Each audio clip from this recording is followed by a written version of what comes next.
Hey everybody, welcome to this week's episode of Shit Talk. I'm Steve Berke and I'm joined by Briley, Hale, and the Ryno.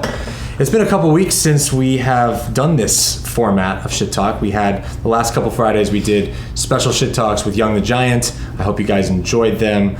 So we're getting back to our regular format with our guests. We've had an interesting week.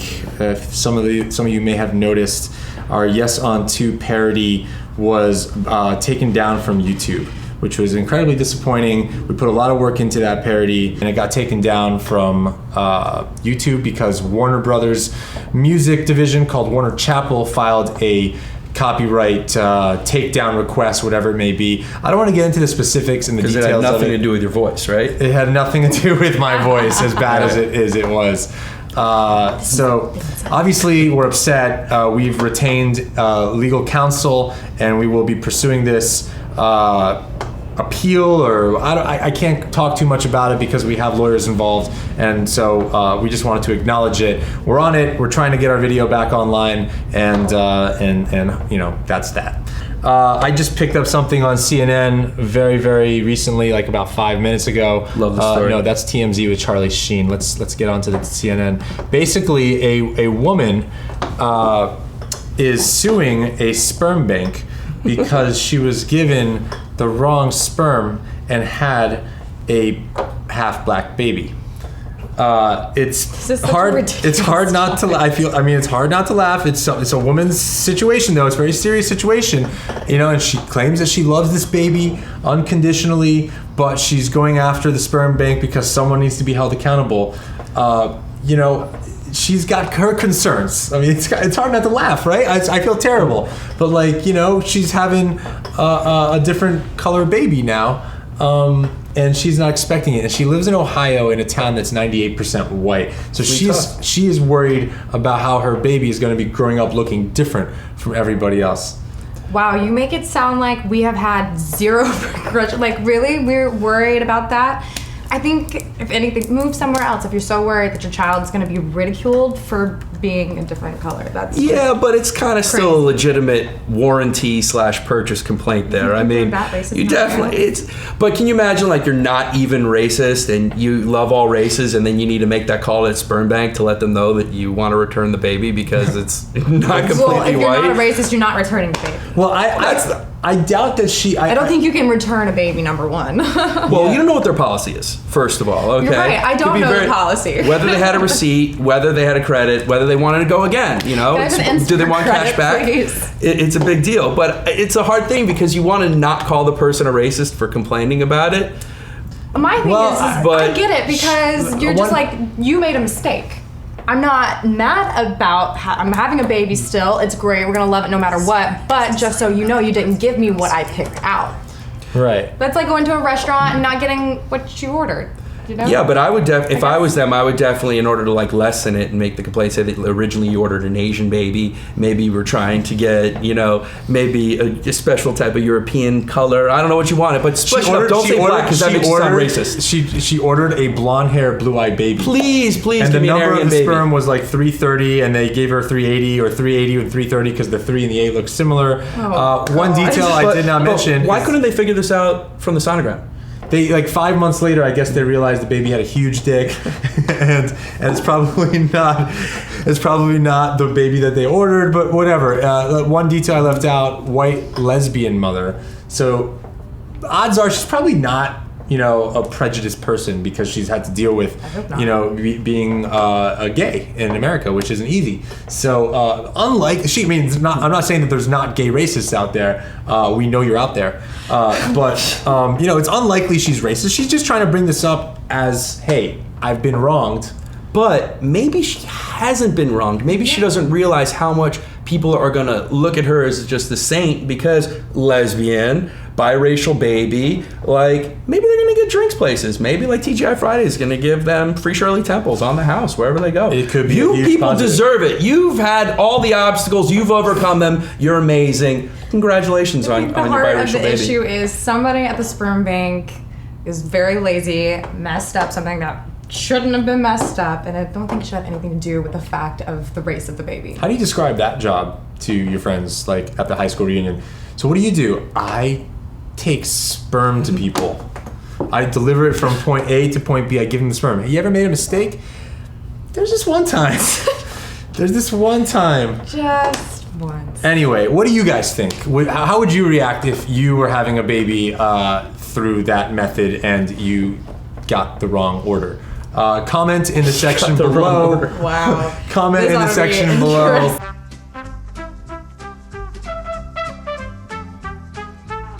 I was watching TV last night with my dad, and the first No on 2 ad came up. Amendment 2 isn't what it seems. Its caregiver provision gives legal protection to marijuana dealers. Even felons and drug dealers could be caregivers. Amendment 2 caregivers don't need background checks or medical training. So what looks like a safeguard is really a loophole. Amendment 2 caregivers can't be arrested or sued if their pot hurts someone. They don't call it the Drug Dealer Protection Act, but they should. Vote no on Amendment 2. Now, for those of you who don't live in Florida, Amendment 2 is Florida's chance to legalize medical marijuana, and it needs to pass by a 60% margin for this to become a law. The reason why 60% is because it was a ballot initiative, so 51 is not good enough, it needs to pass by 60. And right now we're getting close to election time, and we're starting to see some of the money being spent on this Amendment 2. And Sheldon Adelson, one of the Ryno's best friends, donated several $1 million to the No on 2 campaign to try to defeat this. There's lots of theories of why he did this, because he also supports marijuana research in Israel and gives money to those foundations. So there's a lot of politics involved, Republicans, Democrats. But I saw the No on 2 ad, and which one? The funny Reefer Madness one or the scary one? They are trying to basically scare people into it's about caregivers having being convicted felons / no background checks, and are these the people you want handing out weed to your kids? And it's a real big scare tactic. We just watched the ad. What do you think, Ryno?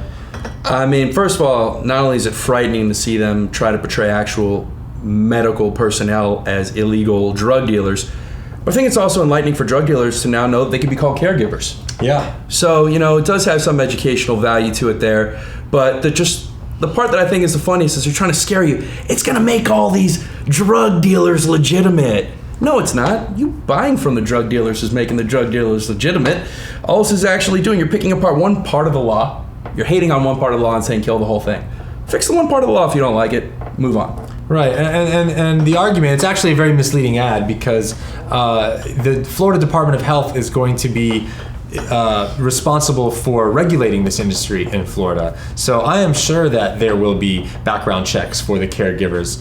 It's very misleading because it's not in the ballot language yet, but the ballot language does talk about the Florida Department of Health will be the one who is responsible for regulating, yada, yada, yada. Anyway, it's a big deal for us here in Florida because, the way the ballot is written, it says marijuana can be recommended by any licensed physician for any of the following 9 conditions: cancer, multiple sclerosis, epilepsy, glaucoma, yada yada yada. And no offense to the yadas that I offended, but it also says there's a big caveat in the bill that says or any other condition that a doctor thinks that the costs or the benefits outweigh the costs. So that's a big deal because it kind of opens medical marijuana up for anything that a doctor feels like if you have lower back pain, I think marijuana can help you. What do you think? It helped me. Well, it's a legitimate concern. I mean, obviously there's going to be abuses in any type of law. You're going to have abuses in any of those situations. But it's just, once again, if you have a problem with the abuses, tailor the law to fit it. And if you're really going to have a problem with people going into these places and faking the causes, then figure out a way to make sure it doesn't happen. But if there are actually people who are going to benefit from something, make sure they can benefit from it. What do you think? I absolutely agree. Well, there's always the argument with we have alcohol and we have all these prescription medicines that people are already addicted to.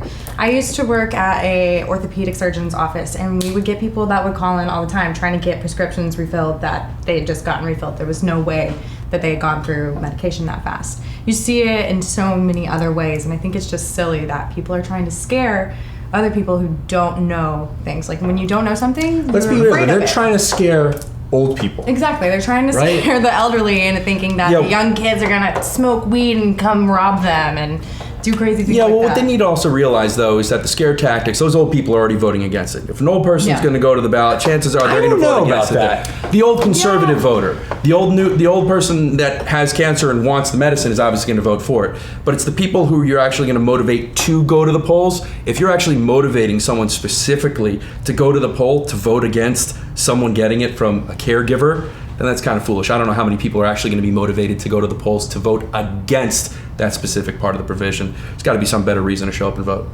Well, I mean, this is a big election because in Florida, the gubernatorial race is a hotly contested race between Charlie Crist and Rick Scott. And there are theories out there that the whole reason why marijuana is even on the ballot is because the man financing this ballot initiative, John Morgan, employs Charlie Crist at his law firm. And he was doing this as sort of a ploy to motivate young voters to come out and vote, since young voters typically vote Democrat. So, there's all kinds of... I personally don't believe that anymore. I think that he actually really wants medical marijuana legalized because he wants to control the industry. Well, that could possibly be it, but you can't discredit the fact that people of one political party don't want younger voters, more liberal voters, to be able to actually be motivated to show up to a poll. And actually make a vote that day. Some college kid isn't going to be motivated to talk about Social Security. He's not going to be motivated to go there, talk about campaign finance. But some college kid, chances are, he's going to be motivated to show up and vote whether yes or no on weed. So I'm actually kind of surprised that this hasn't been picked up on by Republicans in particular to appeal to the youth vote. But they certainly, now that it's been taken on as a liberal message, don't want those people showing up to vote at all.